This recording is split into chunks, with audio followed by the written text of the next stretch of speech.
This story, taken from the DeCameron by Giovani Boccacio, Chichibio, cook to Corrado Gianfigliazzi, with ready word spoken to save himself, turneth his master's anger into laughter, and escapeth the punishment threatened him by the latter. Corrado Gianfigliazzi, as each of you may have both heard and seen, hath still been a noble citizen of our city, liberal and magnificent, and leading a knightly life, have ever, letting be for the present his weightier doings, taken delight in hawks and hounds. Having one day with a falcon of his brought down a crane, and finding it young and fat, he sent it to a good cook he had, a Venetian hight Chichibio, bidding him roast it for supper and dress it well. Chichibio, who looked at the new-caught gull he was, trussed the crane, and setting it to the fire, proceeded to cook it diligently. When it was all but done, and gave out a very savory smell, it chanced that a wench from the neighborhood, Brunetta by name, of whom Chichibio was sore enamored, entered the kitchen, and smelling the crane, and seeing it, instantly besought him to give her a thigh thereof. He answered her, singing, No, no, no, thou shalt not have it from me, Mistress Brunetta, thou shalt not have it from me.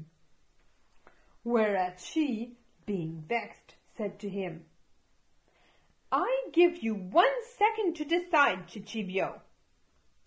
If thou give it me not, thou shalt never have of me aught that shall pleasure thee. In brief, many were the words between them, and at last Chichibio, not to anger his mistress, cut off one of the thighs of the crane and gave it to her.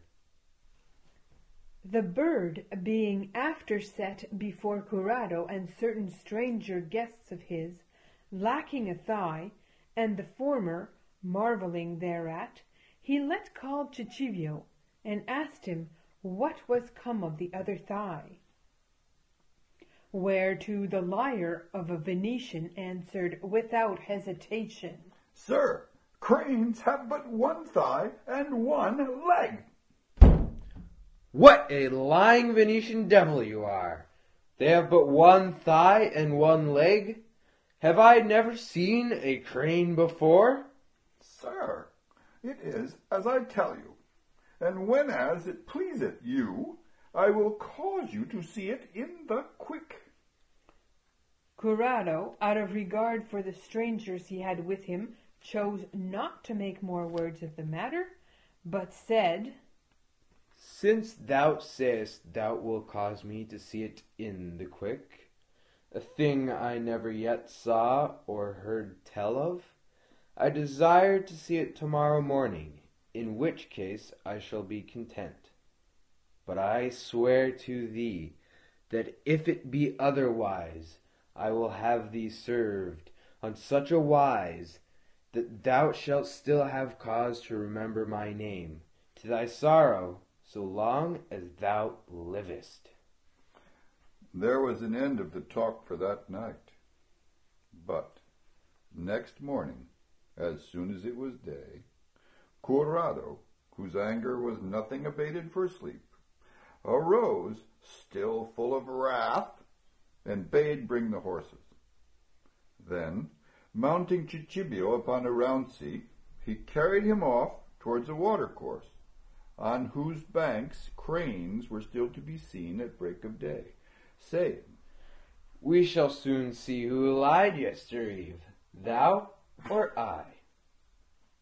Chichibio, seeing that his master's wrath yet endured, and that needs must be made good his lie, and knowing not how he should avail thereunto, rode after Corrado in the greatest fright that might be, and fain would he have fled, so but he might.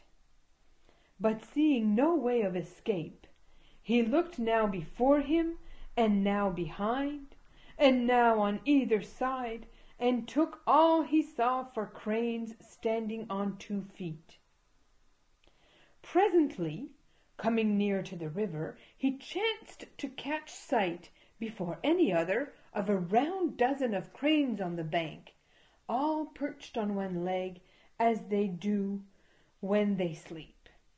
Whereupon he straightway showed them to Corrado, saying, "Now, sir, if you look at those that stand yonder, you may very well see that I told you the truth yesternight, to wit, that cranes have but 1 thigh and 1 leg."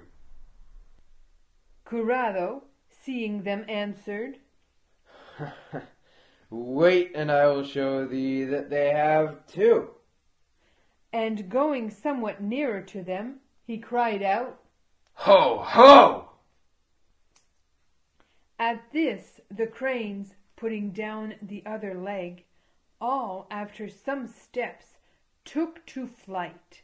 Whereupon Corrado said to him, "How sayest thou now, malapart knave that you art? Deemest thou they have 2 legs?" Chichibio, all confounded, and knowing not whether he stood on his head or on his heels, answered, Aye, sir, but you did not cry, 'Ho, ho!' to yesterday's crane. Had you cried thus, it would have put out the other thigh and the other leg, even as did those yonder."